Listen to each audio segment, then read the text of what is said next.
अस्सलाम वालेकुम class. I am Saba Nawaz. Welcome to my YouTube channel educate yourself. आज का हमारा जो टॉपिक है वो है फर्स्ट चैप्टर फिफ्थ क्लास का, क्लासिफिकेशन ऑफ लिविंग थिंग्स। तो डायरेक्ट अपना चैप्टर स्टार्ट करते हैं। बातें बीच बीच में होती रहेंगी और समझाती भी रहूँगी मैं। So classification of living things, जानदारों को क्लासेस में डिस्ट्रीब्यूट करना। अब जानदार कौन होते हैं? वो हर चीज़ जो सांस ले वो जानदार कहलाती है। ठीक है, तो उसमें कीड़े मकोड़े भी आ जाते हैं, जानवर भी आ जाते हैं, पेड़ पौधे भी आ जाते हैं, इंसान भी आ जाते हैं। अब ज़ाहिर है इन सारी चीज़ों को हम एक ही क्लास में नहीं रखेंगे, एक साथ नहीं पढ़ सकते। तो इन सारी चीज़ों का अलग अलग क्लास बना दी गई हैं, जैसे कि अलग अलग रूम्स में रख दिया गया है, अलग अलग क्लासेस बना दी गई हैं। तो वो उस बारे में हम पढ़ेंगे कितनी क्लासेस हैं। और क्योंकि फिफ्थ क्लास की चैप्टर है, फर्स्ट चैप्टर है, तो सिंपल लैंग्वेजेस में समझाऊंगी। जितना बुक में लिखा है उतना ही बताऊंगी, ज़्यादा नहीं, ताकि आप कंफ्यूज ना हो। Have you ever tried to observe and classify the living things in your surrounding? क्या आपने कभी भी अपने इर्द गिर्द चलने वाले इंसानों को, जानदारों को सॉरी, क्लासीफाई ऑब्जर्व किया है कभी भी? क्या आपने कभी भी देखा है कि वो कैसे, जैसे क्या कीड़ा या सूंडी वगैरह कभी आपको मटर में मिल जाए तो आप उसको देखते हो कैसे चलती है, या फिर मच्छर मक्खी बैठे हुए हो, कभी उन पर ध्यान जाता है कि कैसे उड़ती हैं वो सी चीज़ें। What are the main differences between among living things? अब देखें तो मैंने दो बिल्कुल अलग चीज़ें आपको बताई हैं, एक सूंडी और एक मच्छर मक्खी। ठीक है, एक फ्लाइज में आती हैं और एक इंसेक्ट्स में आती हैं। तो अब कह रहे हैं कि इनमें से क्या डिफरेंस है? दोनों ही जानदार है ना, बट इनमें डिफरेंस तो है ना कोई। So have you ever thought how many living things exist on the earth? क्या आपने कभी इस बारे में सोचा है कि ऐसे जानदार कितने होंगे दुनिया में? बहुत सारे। And how are they classified into plants and animals? और उनको क्लासीफाई कैसे किया गया है प्लांट्स और एनिमल्स में? तो हम कैसे पता लगाएंगे कि इनमें से कौन से जानवर हैं, इनमें से कौन से इंसान हैं? ठीक है, हमारे काफ़ी ऐसे जानवर होते हैं और समंदर में मोस्टली ऐसी चीज़ें पाई जाती हैं जो कि होती जानवर की तरह है पर लगती पौधों की तरह है। ठीक है, अंडर वाटर ऐसी बहुत सारी चीज़ें होती हैं, ऐसे बहुत सारे जानवर होते हैं, जानदार होते हैं। Introduction of the main kingdom. अब हम किस किस किंगडम के बारे में पढ़ेंगे? देखो, जो क्लासीफाई हमें किया गया है ना, वो किंगडम्स में किया गया है। ऐसे पढ़ते हैं, ये थोड़ा इंपॉर्टेंट चीज़ है। In the previous class, you have studied the need, characteristics and life cycle of living thing. कह रहे हैं कि पहली वाली क्लासों में आपने पढ़े हैं क्या, कि नीड्स क्या होती हैं, ज़रूरतें क्या होती हैं, कैरेक्टरिस्टिक्स क्या होती हैं, खसूसियात क्या होती हैं, और लाइफ साइकिल कैसे प्रोड्यूस होते हैं, जानवर तादाद में कैसे बढ़ते हैं, ये सारी चीज़ें, और कैसे क्या क्या खाते हैं, कैसे इन्वायरमेंट में रहते हैं। तो ये सारी चीज़ें पढ़ी हैं आपने। You have also studied that living things can be classified on the basis of their food they eat.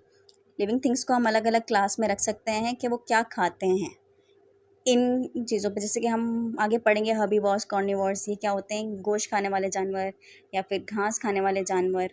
ठीक है, तो ऐसे भी क्लासीफाई कर सकते हैं। Now we will study another way to put living things in group.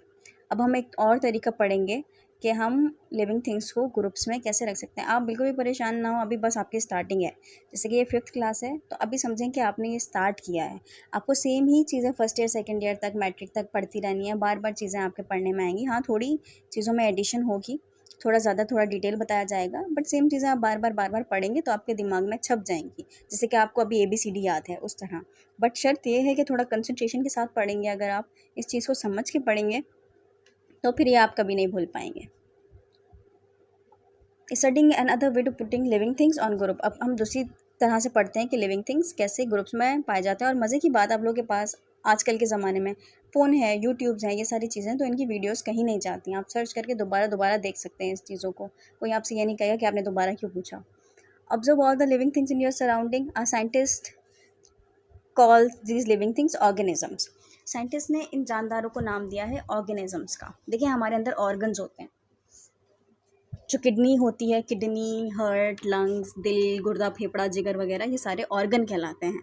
तो हमें साइंटिस्ट ने क्या नाम दे दिया? ऑर्गेनिजम्स का। मैनी लिविंग, हमें मैं इसलिए कह रही हूँ क्योंकि हम भी तो जानदारों में आते हैं।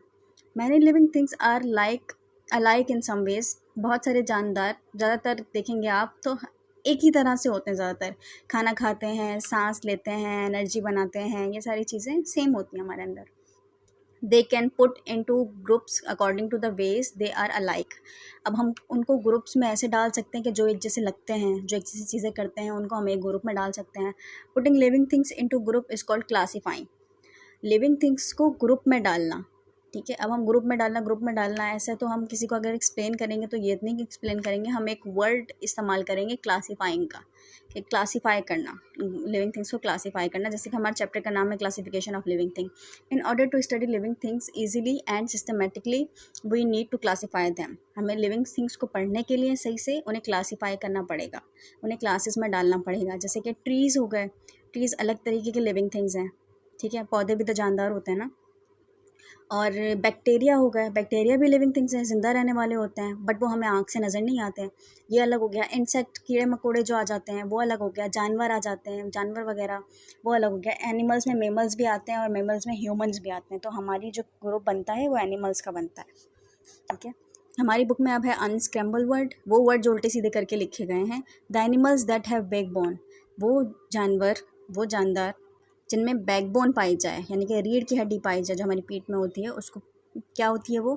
अब ये अनस्क्रैम्बल वर्ड यानी कि लफ्ज़ आगे पीछे लिखे गए हैं, बट ये है वर्टिब्रेट, ठीक है। ये लफ्ज़ लिखा हुआ है वर्टिब्रेट, इसकी स्पेलिंग आप सही कर लीजिएगा। For a long time living things have been classified into the plant kingdom and the animal kingdom according to their common characteristics.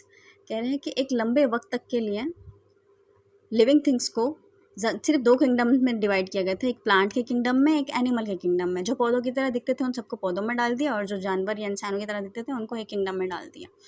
With the advance of technology, अब टेक्नोलॉजी जैसे जैसे बढ़ती गई, जैसे मैंने कहा बैक्टीरिया वगैरह आंखों से नज़र नहीं आते, तो वो हमें माइक्रोस्कोप के जरिए नज़र आए, तो हमें पता चला कि एक और भी जानदार चीज़ है।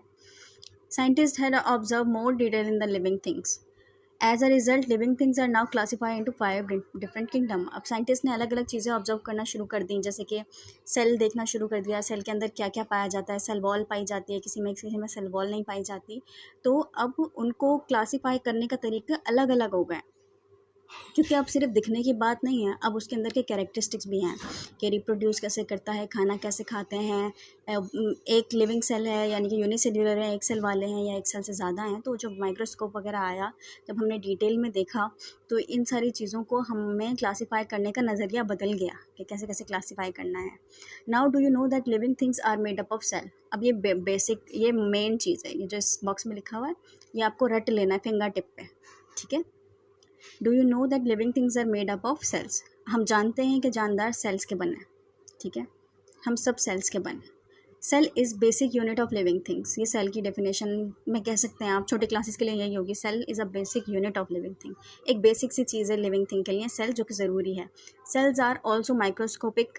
माइक्रोस्कोपिक मतलब माइक्रोस्कोप एक इंस्ट्रूमेंट होता है जिसके ज़रिए हम वो कुछ देख सकते हैं जो हम आँख से नहीं देख सकते, नेकेड आई से नहीं देख सकते, ठीक है। Cell are also microscopic. Cell भी माइक्रोस्कोपिक होता है। जब आपका खून निकलता है, या आप स्किन के सेल देख सकते हैं, या आप खून में जो सेल होते हैं वो देख सकते हैं, नहीं देख सकते, क्योंकि वो सिर्फ माइक्रोस्कोप से नज़र आते हैं। Most cell have nucleus and cell wall. अब बहुत सारी सेल ऐसी होती हैं जिसमें न्यूक्लियस होती है और सेल वॉल होता है। अब ये हमें न्यूक्लियस और सेल वॉल का क्यों बता रहे हैं, क्योंकि हम आगे जब क्लासिफिकेशन वगैरह पढ़ेंगे तो उसमें ये पढ़ेंगे कि इनको क्लासीफाई इस बेसिस पे भी किया गया है, सेल वॉल और न्यूक्लियस के बेसिस पे।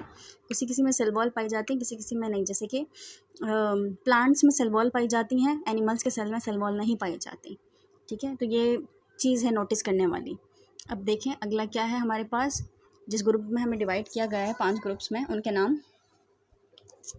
बैक्टीरिया, एक किंगडम बैक्टीरिया आ गया, एक अल्जाई आ गया, फंजाई आ गया, प्लांट आ गया, एनिमल आ गया। प्लांट और एनिमल्स में से तो पहले किए गए थे क्लासीफाई लिविंग थिंग्स को, बट ये जो बैक्टीरिया, फंजाई, अल्जाई वगैरह हैं, ये सारी चीज़ें कहीं ना कहीं माइक्रोस्कोप से देखने पर मिली हैं और उनकी डिटेल्स हमें मज़ीद इस वजह से पता चली हैं। बैक्टीरिया पढ़ते हैं। बैक्टीरिया क्या है? Bacteria is a unicellular organism. Unicellular का मतलब वो जिनमें एक सेल पाया जाए, जो एक ही सेल के बने हो, सिंगल सेल्ड, ठीक है। सिंगल सेल्ड, एक ही सेल के। आप खुद देखिए, एक सेल नज़र ही नहीं आएगा आँख से, तभी आपको बैक्टीरिया नज़र नहीं आते। Have cell wall but do not have proper nucleus. Bacteria में क्या होता है? सेल वॉल होता है, सेल के इर्द गिर्द जो दीवार बनी हुई होती है प्रोटेक्शन के लिए, तो बैक्टीरिया में सेल वॉल होता है, बट सेल के अंदर एक न्यूक्लियस भी पाया जाता है, तो वो नहीं होता। जैसे कि ये देखें आप, ये समझ लें ये सेल है, ये सेल वॉल मैंने बना दी और ये इसके बीच में न्यूक्लियस बना दिया, ठीक है। तो बैक्टीरिया में प्रॉपर सेल वॉल पाई जाती है, प्रॉपर न्यूक्लियस नहीं पाया जाता। They occur in air, water, soil, inside other organism. अब क्या कह रहे हैं, बैक्टीरिया किस किस में होते हैं? हवा में होते हैं, पानी में होते हैं, ज़मीन में होते हैं, दूसरे ऑर्गेनिजम्स के अंदर भी होते हैं bacteria. Many of them cause diseases, बहुत सारे बैक्टीरिया जो हैं वो बीमारियां पैदा करते हैं। But some are use to make medicine, yogurts and cheese. But कुछ बैक्टीरिया ऐसे भी होते हैं, बैक्टीरिया नुकसान तो पहुंचाते हैं पर थोड़े थोड़े ऐसे भी होते हैं जो हमारी मेडिसिन में, ड्रग्स वगैरह में, इन चीज़ों में काम आए। ड्रग्स ऐसे मैं बोल रही हूँ कि अगर किसी को बेहोश वगैरह करना होता है ऑपरेशन के थ्रू या इन चीज़ों के थ्रू, या फिर सुन करने की दवाई देनी होती है, ये सारी चीज़ें हमें इनको ड्रग्स का नाम आप दे सकते हैं, ठीक है। और ये सारी चीज़ें आप कहीं ना कहीं बैक्टीरिया वगैरह से भी बना सकते हैं। तो बैक्टीरिया हमारे मेडिसिन के लिए हेल्पफुल होता है, तभी यहाँ पे लिखा हुआ है योगर्ट। यानी कि जब हम दूध को फाड़ के दही बनता है ना, तो जब दूध फटता है ना तो वो बैक्टीरिया की वजह से फटता है। तो बैक्टीरिया हेल्प करता है दूध को फाड़ने में, जिसकी वजह से हमें योगर्ट यानी कि दही मिलता है। चीज़ भी इसी तरह से बनती है बैक्टीरिया की मदद से। अल्जाई, अल्जाई क्या है? Most unicellular with proper cell wall and nucleus. Bacteria में प्रॉपर सेल वॉल तो थी पर प्रॉपर न्यूक्लियस नहीं था। प्रॉपर मतलब सही तरह का बना हुआ पूरा तरीके से।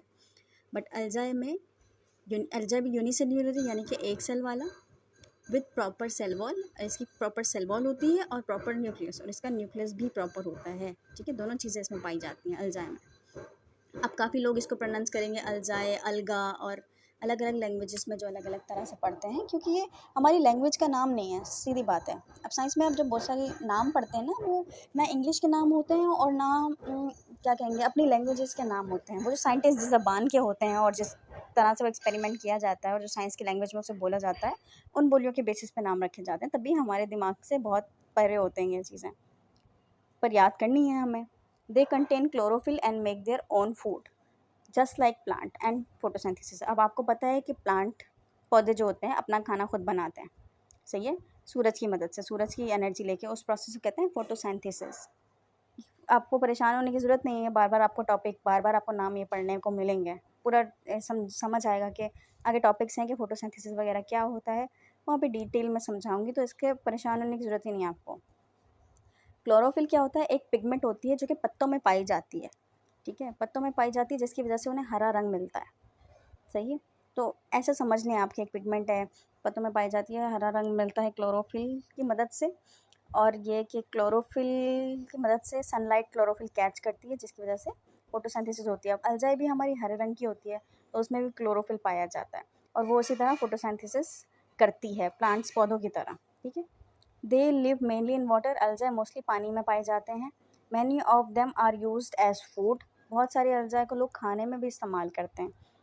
सम causes diseases, for example Cutleria, Ulva and Volvox. कुछ जो हैं बीमारियां फैलाती हैं, उनके नाम यहाँ पे लिखे हुए हैं। ये नाम एक दो बार पढ़ के रट लें, ठीक है। ये नाम इतने मेन भी नहीं है, आएंगे तो एमसीक्यूज़ में आएंगे अगर आपके आने होंगे तो ये बाकी बार बार जब आप इन नामों को पढ़ेंगे, कटलेरिया, अल्वा एंड वॉल्वक्स, तो आपको बार बार मतलब कि याद हो जाएंगे आसानी से।